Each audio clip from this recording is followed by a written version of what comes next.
Have you ever wondered why some people are instantly drawn to you deeply, fiercely, almost as if something beyond reason pulls them closer? It's not because you're prettier or smarter or more charming than the rest. It's because you awaken a part of their soul they've long forgotten.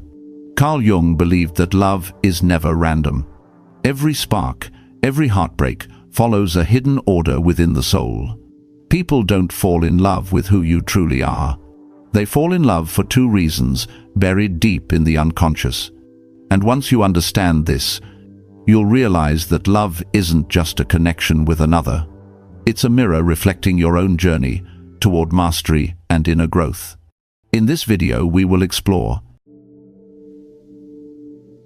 We often like to think of love as a beautiful accident, a sudden spark, a mysterious pull of the heart that words can't explain. But for Carl Jung, even the most unexpected attraction follows a deeper order. Jung once said, "Behind every bond lies a structure.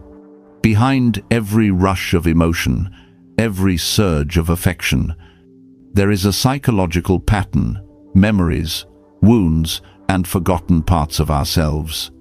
When we meet someone who moves us deeply, it isn't magic, it's the unconscious calling us home. And what are those two real reasons? 1. Reason 1. You represent what they lack. Every human being carries two sides within. The self we show the world, and the shadow we try to hide. The introvert is drawn to the extrovert, the disciplined to the free, the strong to the gentle. Why? Because we're pulled toward what we don't yet possess, as if the soul itself is trying to become whole. Jung called this projection the reflection of the self onto another. We don't fall in love because the other person is special. We fall because they mirror the part of us we've lost. A rational man feels captivated by a woman who lives through emotion, because she awakens the feeling he buried long ago. A strong, stoic woman becomes fascinated by a man of quiet tenderness, because he embodies the softness she once abandoned.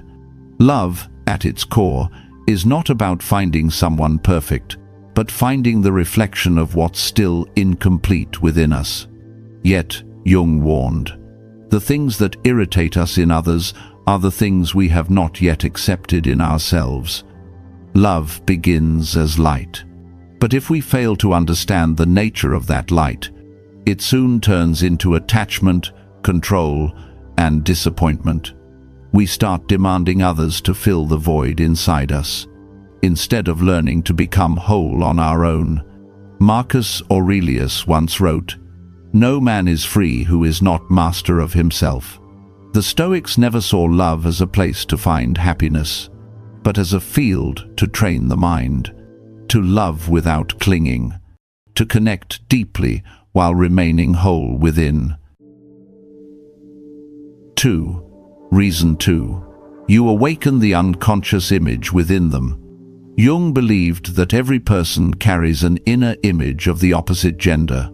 Within every man lives his anima, the unconscious image of the ideal woman. Within every woman lives her animus, the unconscious image of the ideal man. These archetypes are ancient, shaped in childhood, formed by how we saw our parents, by culture, by fairy tales, by dreams that never left us.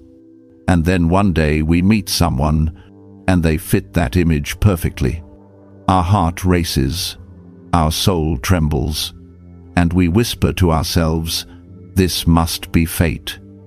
A man may fall in love with a woman not for who she truly is, but because she awakens the long-sleeping feminine within him, the feeling, the softness, the compassion he once buried. Likewise, a woman may fall for a man not for the man himself, but because he stirs her animus, the reason, the strength, the quiet courage that lives inside her. The attraction feels overwhelming, almost destined, because deep down, it feels like rediscovering a lost piece of the soul. But then reality appears. And when the person no longer matches the image we've built in our minds, the illusion shatters. Our feelings break not because they changed, but because we finally woke up from the dream we created ourselves. 3. When the illusion fades, love becomes a lesson.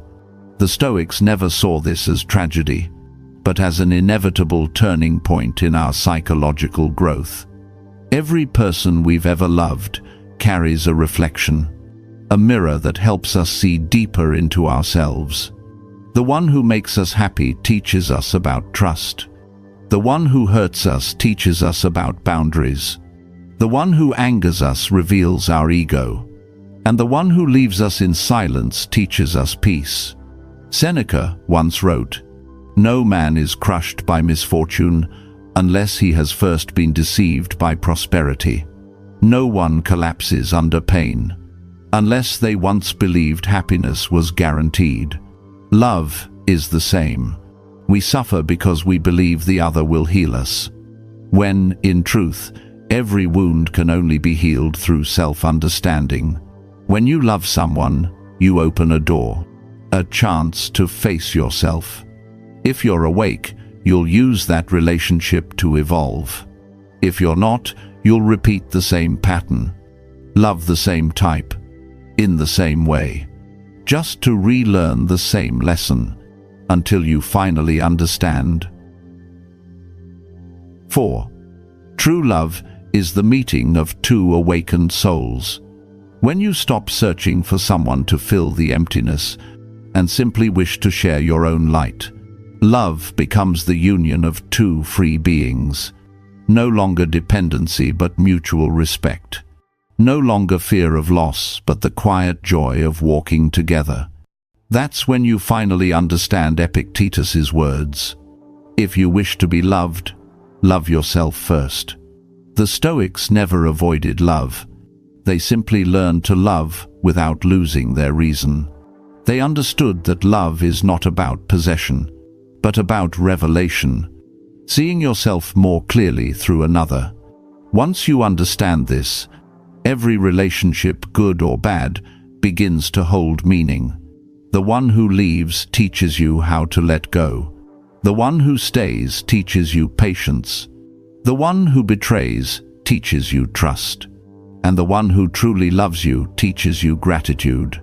This is amor fati, the love of fate, when you no longer curse the people who came and went, but thank them for shaping the person you have become. Conclusion. People fall in love with you for only two reasons. First, you are the part of them they're missing.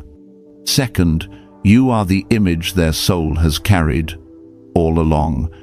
But when they finally see you clearly, no longer through the fog of their own unconscious, and they still choose to stay, that's no longer projection. That's love. Real, enduring love.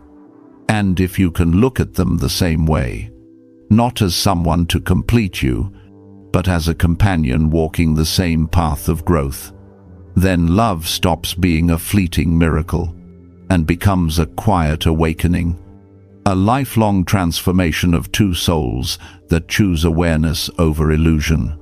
If this message spoke to you, let it be more than a thought. Make it a practice, because every act of awareness, every moment of honesty, brings you closer to freedom. If you found value in this journey, share it forward. Subscribe, join the Stoic Habit. And let's keep walking this path of discipline, strength, and clarity together. And before you leave, write one line in the comments. I choose to awaken not just to love, but to myself. Thank you for watching.